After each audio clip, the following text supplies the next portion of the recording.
प्राचीन काल में एक प्रसिद्ध गुरुकुल में आचार्य देवदत्त अपने शिष्यों को विद्या और जीवन के मूल्यों की शिक्षा देते थे। उनके शिष्यों में दो प्रमुख थे, विवेक और विनय। विवेक अत्यंत बुद्धिमान और प्रतिभावान था। उसने वेद, शास्त्र और गणित सब कुछ कंठस्थ कर लिया था। हर वाद विवाद में वह अपने तर्क से सबको परास्त कर देता था। उसकी विद्या तो अतुलनीय थी, पर उसकी सबसे बड़ी कमी उसका अहंकार था। वो हमेशा दूसरों को तुच्छ समझता और अपने ज्ञान का दिखावा करता था। इसके विपरीत विनय साधारण बुद्धि का छात्र था। वो हर चीज को समझने में थोड़ा अधिक समय लेता था, पर उसका मन बहुत शांत और विनम्र था।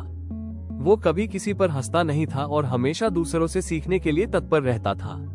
वो जानता था कि ज्ञान का सागर असीम है और उसका ज्ञान तो मात्र एक बूंद के समान है। एक दिन आचार्य देवदत्त ने दोनों शिष्यों की परीक्षा लेने का निर्णय लिया। उन्होंने विवेक और विनय को अलग अलग दिशाओं में भेजा और उनसे कहा, तुम दोनों नगर जाओ और मेरे लिए सबसे मूल्यवान वस्तु लेकर आओ। विवेक मुस्कुराया। उसे लगा कि यह परीक्षा बहुत सरल है। अपनी बुद्धि के बल पर वह नगर के सबसे धनी व्यापारी के पास गया और उससे सबसे दुर्लभ और कीमती हीरा खरीदा।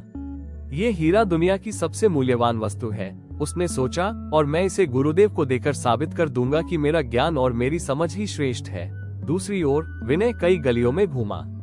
उसने कीमती वस्तुएं देखी, लेकिन वो कुछ और खोज रहा था। शाम ढल रही थी, तभी उसने देखा कि एक बूढ़ा प्यासा राहगीर तपती गर्मी में तड़प रहा है।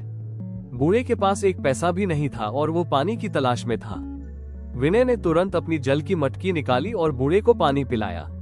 बूढ़े ने आंखें बंद करके राहत की सांस ली और विनय को हृदय से आशीर्वाद दिया। विनय ने महसूस किया कि इस बूढ़े व्यक्ति के लिए इस समय इस पानी से ज्यादा मूल्यवान कुछ भी नहीं है। उसने खाली मटकी उठाई और उसे ही अपने गुरु के पास ले जाने का निश्चय किया। अगले दिन जब दोनों शिष्य गुरुकुल लौटे तो आचार्य देवदत्त ने उनसे पूछा कि वे क्या लाए हैं। विवेक ने बड़े गर्व से वो चमकदार हीरा आचार्य के चरणों में रख दिया। गुरुदेव, इस हीरे से बढ़कर इस संसार में कुछ भी मूल्यवान नहीं है। आचार्य ने हीरा देखा और फिर विनय की ओर मुड़े। विनय ने विनम्रता से अपनी खाली मटकी आचार्य के सामने रख दी और सारी कहानी सुनाई। गुरुदेव, मैंने इस मटकी में एक प्यासे की जान बचाई है। मेरे लिए इस क्षण उस पानी से ज्यादा मूल्यवान कोई वस्तु नहीं थी। आचार्य देवदत्त ने विवेक की ओर देखा और कहा, विवेक, तुम्हारा ज्ञान तुम्हें घमंड से भर देता है। तुम हर वस्तु को उसकी कीमत से तोलते हो, लेकिन विनय ने साबित कर दिया कि सबसे मूल्यवान वस्तु वह है जो किसी के जीवन को बचाए, जो मानवता की सेवा करे। तुम्हारी विद्या केवल तुम्हारे लिए है, लेकिन विनय की विनम्रता ने उसके साधारण कार्य को भी महान बना दिया। ये सुनकर विवेक का घमंड टूट गया। उसे अपनी भूल का एहसास हुआ। उसे समझ आया कि असली विद्या वही है जो विनम्रता और सेवा सिखाए। वो आचार्य के चरणों में झुक गया और विनय से भी क्षमा मांगी। ये कहानी हमें सिखाती है कि विद्या का महत्व तभी है जब उसके साथ विनम्रता हो, क्योंकि विद्या ददाति विनयम, ज्ञान विनम्रता प्रदान करता है।